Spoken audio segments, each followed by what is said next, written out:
He was handcuffed in broad daylight for looking suspicious, but the police had no idea that the black man they had just arrested was a judge. The next day, he presided over their case, exposing a system that had failed everyone. What happened next will shock you. But let's start from the beginning. Subscribe to our channel to follow this shocking story.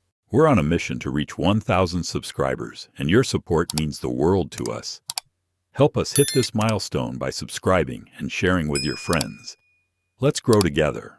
James Walker looked impeccable in his dark gray suit. His navy blue tie complemented his dignified demeanor, something hard to ignore as he walked through the bustling streets of Oklahoma. However, what should have been an ordinary afternoon quickly turned into a nightmare. "Stop right there!" yelled Officer Paul, his hand already resting on the holster of his gun. James stopped, surprised. What could he have done to attract attention? Before he could process it, Paul and his partner, Scott, had surrounded him. "You look suspicious," said Scott, his voice laden with barely disguised mistrust. "Suspicious? I'm on my way to court," James replied, keeping his tone calm but firm. The tension in the air was palpable. The quick exchange drew the attention of passers-by, but none dared to intervene. Beneath the scorching sun, it became evident that prejudice had decided James's fate before a single word was spoken. And this was just the beginning of an unjust spiral he would never forget. "Your car matches the description of one used in a robbery nearby," said Officer Paul, his tone blending accusation and improvisation. James stared at him, stunned. "My car?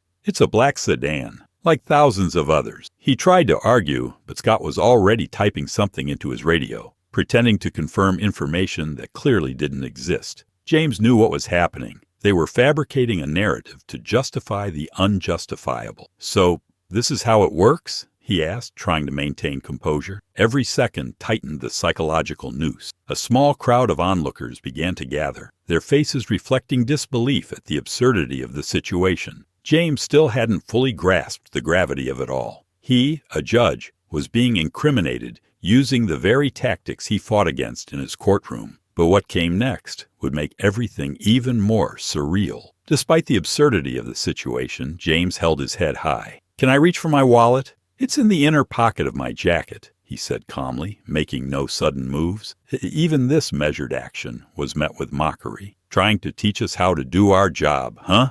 Scott sneered as Paul, handcuffs in hand, moved closer. "You don't understand the gravity of this, do you? Cooperate, and it'll go easier for you." With a dignity that seemed to defy the weight of the moment, James replied, "I'm cooperating. There's nothing more I can do." But his response only fueled their derision. "Too calm for someone who's guilty, huh?" Paul muttered as he snapped the cuffs onto James's wrists. Around them, murmurs of disapproval from the small crowd were drowned out by the officer's cynical laughter. The stark contrast between James's calm demeanor and the officer's hostility left no doubt something deeply wrong was unfolding, and someone, somewhere, had started recording it all on their phone. As James was led to the patrol car, someone in the crowd shouted, "Hey, this isn't right. He didn't do anything." And soon, smartphones began to appear. A woman, her face indignant, murmured, "This is going online right now." In the video, James, still calm, asked, "What exactly am I being accused of?" But his question was ignored. When the footage hit social media, it was like a spark igniting a firestorm. Hashtags began to trend. Number justice for James, number end police racism. Each repost carried new words of support and outrage. "This could be my father," one viral comment read. Others asked, "How many times has this happened without anyone seeing it?" James's arrest quickly became more than just an isolated incident. It became a symbol of something much larger. With every like, share, and comment, the pressure on the system grew. But little did everyone know, the real twist was yet to come. The revelation hit like a shockwave. During the booking process at the station, someone typed James Walker's full name into a search system. "Wait a minute, James Walker, the municipal judge," whispered an officer who hadn't been part of the initial arrest. The silence that followed was deafening. When the news reached Paul and Scott, their expressions of authority crumbled. This can't be right," Scott stammered as Paul flipped through papers, desperately searching for an excuse to justify the absurdity. James, now calmly seated in an uncomfortable chair, watched the officer's confusion unfold. He finally broke the silence, looking directly at them. "You don't know who I am, but you should know who you are." It was a reality check that reverberated through the room. When the story hit the media, it was like a bomb exploding. What began as a case of racial profiling now had an added layer of scandal, but the climax was still far from over. Oh, and before we continue, subscribe to the channel right now. Help us reach our goal of 1,000 subscribers and be part of this community that shares inspiration and courage. Your support makes all the difference. The courtroom was packed, a reverent silence filling the space as James Walker, now wearing his robe, walked to the bench. The journalists' cameras were poised as if covering a historic event, and in many ways they were. In front of him stood officers Paul and Scott, now dressed in civilian clothing, looking completely out of place. "Incredible," someone in the audience murmured as the officers kept their eyes down, visibly uncomfortable. James adjusted his glasses, glanced at the papers before him, and spoke in a voice firm, yet controlled. "We are here today to discuss the actions of officers Paul and Scott in a case of racially motivated detention." The words hung in the air, heavy as a verdict waiting to be delivered. Journalists scribbled furiously, while members of the community, many of whom had seen the videos, watched in silence, eager to see what James would do. His demeanor was impartial, but his eyes betrayed the determination of someone who knew exactly what was at stake. And as he began to present the evidence,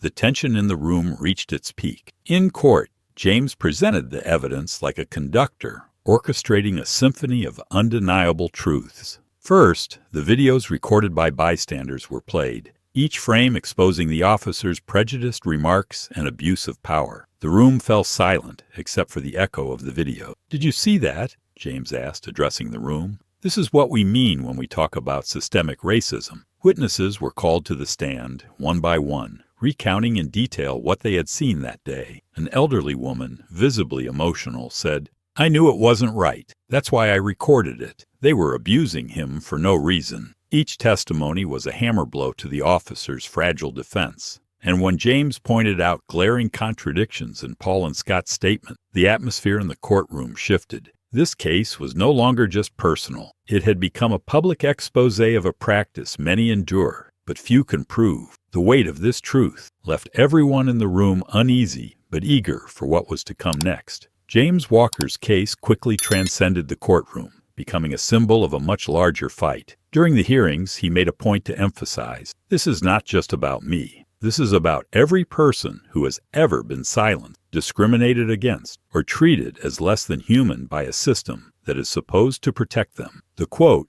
was picked up by newspapers and social media, resonating far and wide. Experts began discussing systemic racism in law enforcement, while community organizations revealed alarming statistics. Black individuals were disproportionately detained compared to other groups in Oklahoma. "James is the exception who had a voice," one TV commentator said. "But how many more are out there without cameras, without justice?" The debates intensified, sparking protests, heated discussions, and even introspection within police forces. The case became a magnifying glass, exposing systemic problems that many preferred to ignore. But there was still more to be done, and James was determined not to stop there. The streets of Oklahoma were filled with voices demanding change. "Justice for James!" echoed on banners and megaphones as crowds marched peacefully but with unshakable determination. Community leaders, activists, and even local celebrities joined the movement, transforming outrage into a collective force.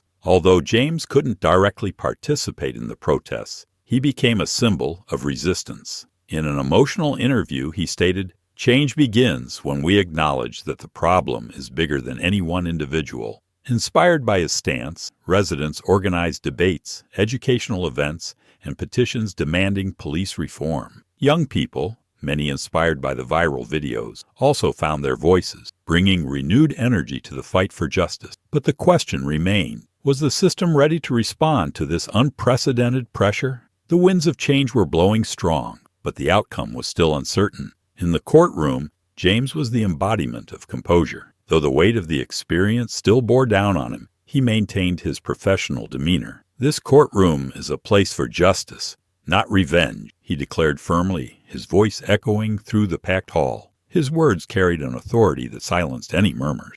With each argument, he emphasized the need for structural changes, highlighting that this case was a glaring example of how bias can corrode institutions. Even under the tense gazes of Officers Paul and Scott, he did not falter. "I am not here to humiliate anyone," he continued. "I am here to ensure that cases like this never happen again." His calm and determination inspired even the most skeptical in the room, showing that even amid chaos, justice could be a guiding light. But what James didn't know was that the next step would be even more impactful. The courtroom was engulfed in a heavy silence as the decision was announced. Officers Paul and Scott would be suspended without pay, pending a deeper investigation. Judge James Walker, his voice calm but resolute, declared, "This is not just about punishing individuals. It's about sending a clear message. The system cannot tolerate abuse of power." Paul looked down at the floor, while Scott remained motionless, his face expressionless. Cameras captured every second, and the news spread like wildfire across social media. It was a landmark moment, a first step toward something greater. Outside the courthouse, the gathered crowd erupted in celebration, but James knew this was not the end. "Partial justice is not justice,"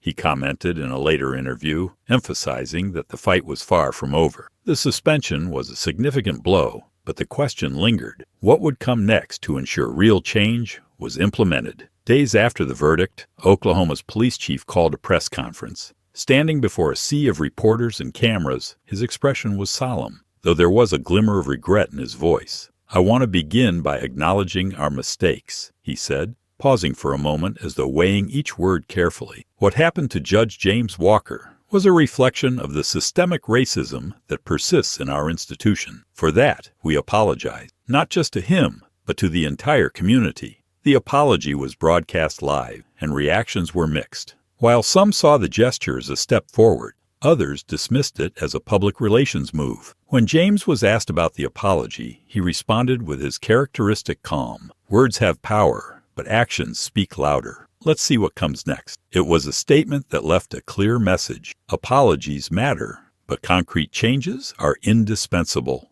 And for the first time, it seemed like the tide was beginning to turn. Inspired by his experience and the community's pressure, James Walker decided to go beyond the courtroom. He brought together community leaders, justice experts, and local legislators to develop a reform plan. The proposals included mandatory training to address racial biases within police forces, community engagement programs to bridge gaps between officers and residents, and the establishment of independent oversight committees to monitor law enforcement actions. "This is not a magic solution," James explained during a live-stream public meeting, "but it's a start, a promise that we are committed to a fairer system." The response was overwhelmingly positive, with neighboring communities requesting to implement similar initiatives. Even some progressive police officers joined the effort, declaring, "We want to be part of the solution, not the problem." For the first time, it seemed that dialogue and concrete action were paving the way for a more equitable future. But there was still much work to be done.